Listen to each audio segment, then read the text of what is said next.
Hey everyone, it's Presley at ActOutGames.com here, and today we are doing a review of Bran Hambric Book 1, The Farfield Curse by Caleb Nation.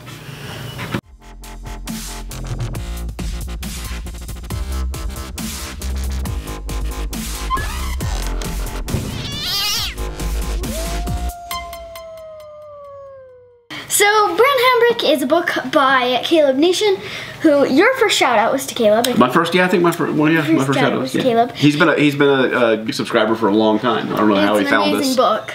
It's an amazing book. I'm really excited that we managed to find it. You can never read enough books, and especially you can never have enough books you're reading at once. Like, I have like 5 books that I'm reading at once, and I'm trying to speed through one so I can get to the others right now. Yeah, sometimes you read different books that are kind of different because you're in a different kind of mood, right? So I've always got kind of like a nonfiction book going, like for studying stuff. And then I've got one that's kind of, like I read a lot of biographies, and so usually I like a biography, and then I've usually got just a fiction kind of fun book to read, and this was my fun book to read. And it was fun. It was really good, wasn't it? Yeah. So just to start off with, it was really good. We both, Presley read it. Yes, and he listened to it on the Kindle, and I listened to the audiobook. And I might actually listen to, listen to the audio. Like I listen to a lot of audiobooks because I use Audible, and I listen to work, like while I run or walk or work out, or sometimes when I'm driving. So you can have more time to. Yeah, so I'm always, like I don't have as much time as I used to read. I still read as much as I can, but I don't have as much time. So usually I'm just filling little spaces in with listening to Audible.com stuff. And so like I listened to quite a few, and I gotta say this was one of the best narrators I've ever had. Yeah, he did the voices for all the characters and stuff. Amazing. Sui's voice was fantastic. They were all really, really good. So if you're a fan of kind of audiobooks and people that really get into the narration and stuff, this guy was absolutely fantastic. So I can't recommend it more. So much so that I'm gonna look and see what other books he's narrated and listen to one of those. Like normally I'm looking for a book because I like the author and I like what they wrote and stuff, but I liked this guy so much that I'm gonna look and see what else he's narrated so I can check that out, because he was so good. And then maybe we'll find a whole new favorite series just through that. Maybe he's narrated something else that we'll really love. But yeah, he really can't recommend enough the audio version of this book. I think the guy was awesome, and I think Presley made back. I can listen. Yeah, I let her listen to a little bit. Yeah. I listened to Sui's voice and I'm like, oh, that's really good. It was really. It reminded me of several different people like at once. Like one of the main one was Coach Hedge.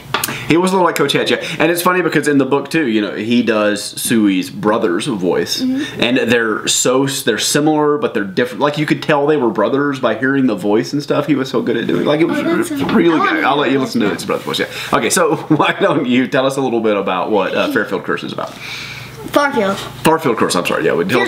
Farfield Curse. No, I said. Yeah, whatever I said.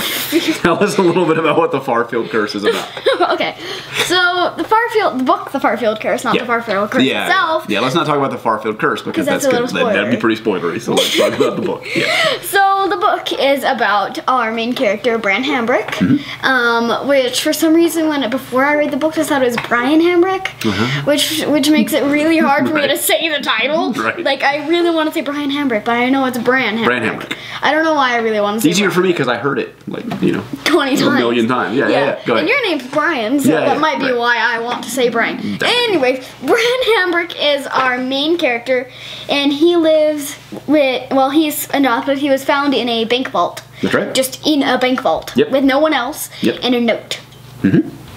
So he was found there, and he had to be taking care of the family because...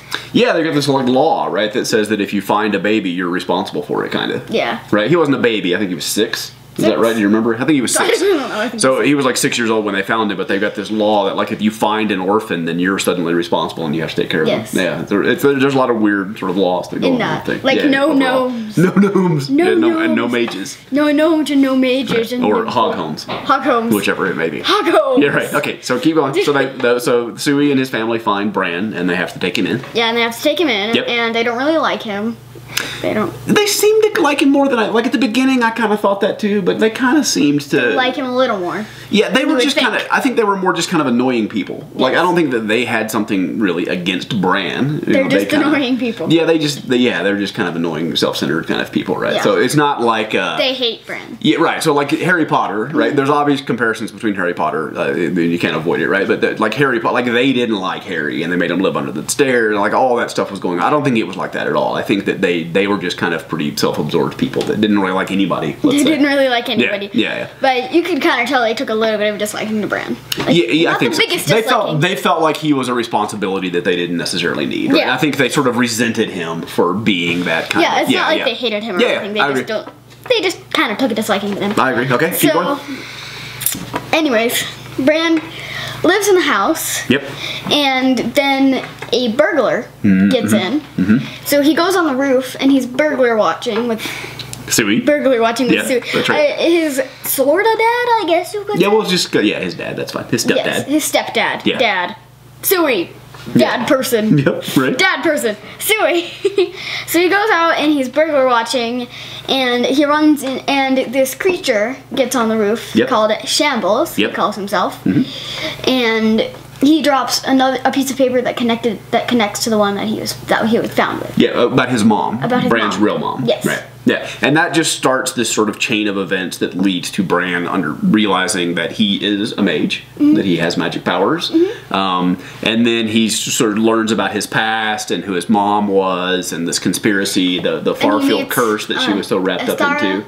Astara, who was a great character. I really loved her. Yeah, I thought she was fantastic. There's a lot of really cool characters. A lot of there's some complex stuff. And again, this is like going back to the History Keepers, right? Yeah. Sometimes there's little things that happen in a book that make me like it a lot, right? Yes. And even when the story's similar, right? It's a similar Harry Potter-ish story, but they're really good twists. There were things that I thought it was going to be a lot like Harry Potter, but it deviated quite a bit, right? But one of the little things, I'm just going to toss out this little thing that I really loved. So just out. No. Caleb came up with this idea that, or I assume he came up with the idea that there were different types of magic and different types of mages and different classes, and that was all really cool. But one of them, when they were doing the teleportation, do you remember what they talked about? Like being able to teleport to a different location? Being able to teleport to a different location? Yeah, it was very small and subtle. I don't know if you even picked it up. Yeah. Like in the History Keepers? No, so you needed some soil from the place that you wanted to teleport to. Yeah. So like in one of the magic stores, or I can't remember what the context was exactly, but they sold little vials of soil from different places around the world, so that if you were one of those types of mages, you could buy some earth from Egypt so that you could teleport to Egypt. That's cool. Right? So you didn't really pick up on that. But you needed to have the earth from that place, and so people collected it and sold it so that you could go. Yeah, that's really cool. Such a kind of a small thing, but super clever and really clever cool. Little details are the best parts of stuff that you're reading.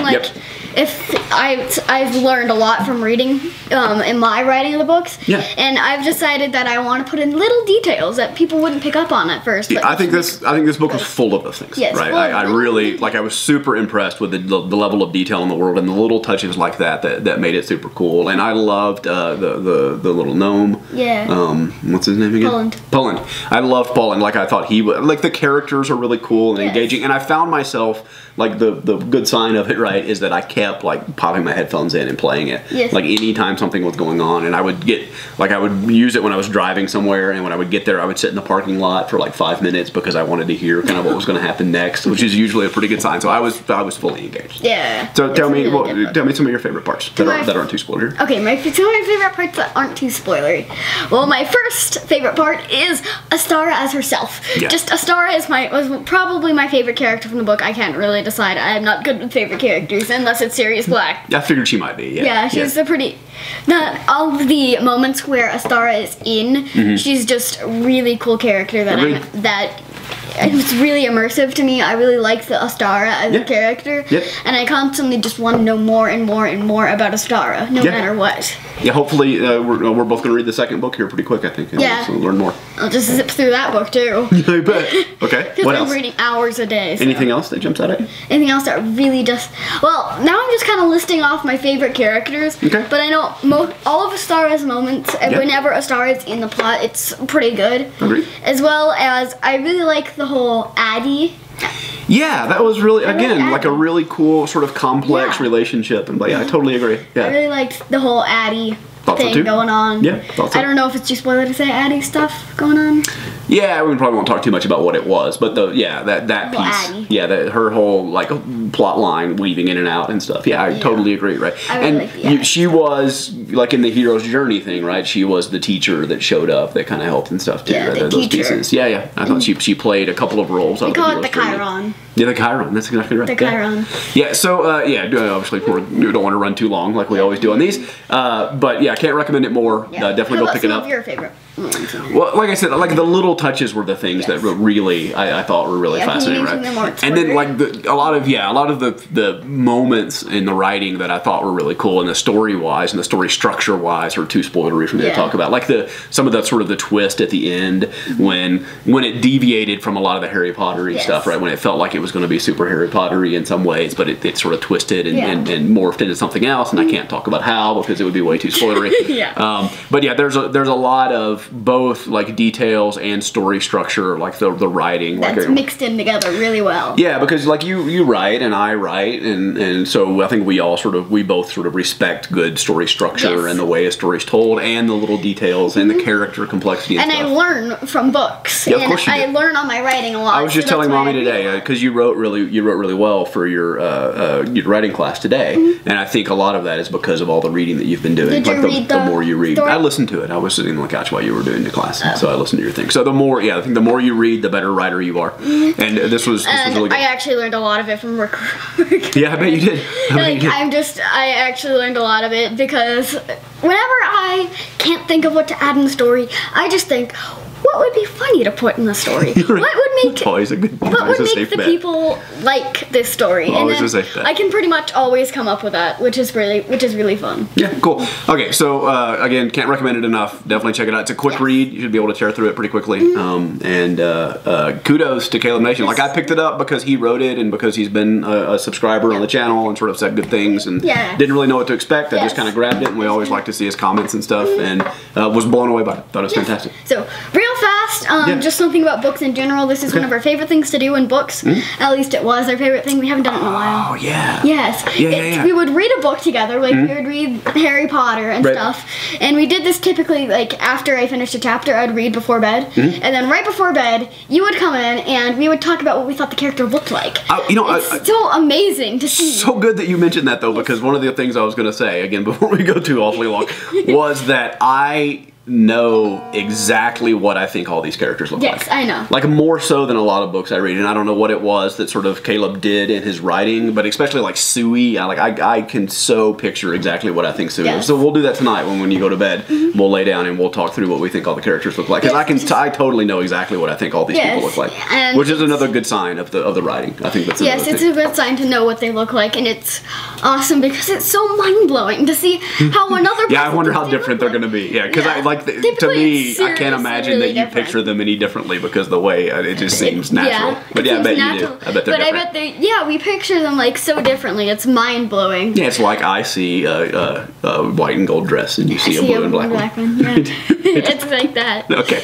All right, guys. So I think that's it. You want to sign us off? So yeah, thank you for watching, and I see you tomorrow. Bye. Bye, guys. Go buy the book. It's really good. Yes, awesome. All right. It's time to press the subscribe button. Subscribe button. Subscribe button. Subscribe. Bye, bye, bye.